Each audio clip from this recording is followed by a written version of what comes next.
మీరు కూడా ఖాళీ కడుపుతో ఫ్రూట్ జ్యూస్ తాగడంతో మీ రోజును ప్రారంభిస్తున్నారా? అవును.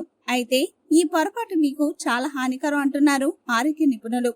న్యూట్రిషన్ రిచ్ జ్యూస్ ఖాళీ కడుపుతో తాగడం వల్ల మీ ఆరోగ్యం దెబ్బతింటుందని చెబుతున్నారు. ఖాళీ కడుపుతో జ్యూస్ తాగడం వల్ల ఆరోగ్యానికి ఎలాంటి హాని కలుగుతుంది అనే విషయాలను గురించి ఇక్కడ తెలుసుకుందాం. ఉదయాన్నే నిద్ర లేచిన తర్వాత మనమందరం ఆరోగ్యకరమైన రీఫ్రెష్ గా ఏదైనా తినాలని లేదా త్రాగాలని కోరుకుంటాము. అటువంటి పరిస్థితిలో మనలో చాలా మంది ఉదయం ఖాళీ కడుపుతో ఫ్రూట్ జ్యూస్ తాగడం ద్వారా రోజును ప్రారంభిస్తారు. తాజా పండ్లతో చేసిన జ్యూస్ మంచి రుచిని కలిగి ఉంటుంది. పోషకాలు కూడా పుష్కలంగా లభిస్తాయి. అందువల్ల మీరు ఖచ్చితంగా ఫ్రూట్ జ్యూస్ తాగాలి. కానీ మీరు ఇలాంటి అలవాట్ల కారణంగా చేసే చిన్న చిన్న పొరపాట్లు మీకు ప్రయోజనం కంటే ఎక్కువ హాని కలిగించవచ్చు. అవును, మీరు ఖాళీ కడుపుతో పండ్ల రసం తాగితే అది మీకు హానికరం.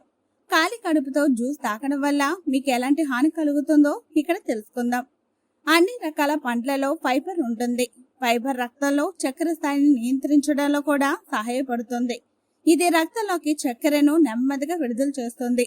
తద్వారా రక్తంలో చక్కెర స్థాయిని అదుపులో ఉంచుతుంది. కానీ పండ్ల రసంలో ఫైబర్ ఉండదు. ఇది రక్తంలో చక్కెరను నియంత్రించలేదు. ఈ కారణంగా రక్తంలో చక్కెర స్థాయి పెరుగుతుంది. ఇది కాకుండా పండ్ల రసంలో ఎక్కువ చక్కెర ఉంటుంది. దీంతో రక్తంలో చక్కెర స్థాయి కూడా పెరుగుతుంది. పండ్లలో ఉండే ఫైబర్ జీర్ణక్రియకు చాలా ముఖ్యమైనది. ఫైబర్ ప్రేగులలో ఆహారాన్ని సులభంగా తరలించడంలో సహాయపడుతుంది. దీని కారణంగా ఆహారం సులభంగా జీర్ణమవుతుంది. మలబద్ధకం వంటి సమస్య ఉండదు. కానీ పండ్ల రసాలలో ఫైబర్ ఉండదు. దీని కారణంగా అవి జీర్ణక్రియకు సహాయపడవు.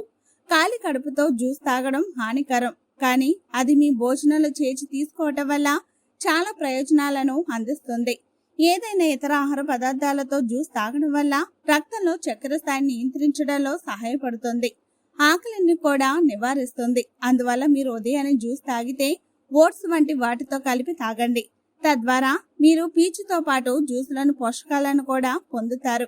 జ్యూస్ తో పాటు మరేదైనా తినడం వల్ల అందులో ఉండే పోషకాలు సులభంగా గ్రహించబడతాయి. ఇది మీ ఆరోగ్యానికి చాలా ఉపయోగకరంగా ఉంటుంది.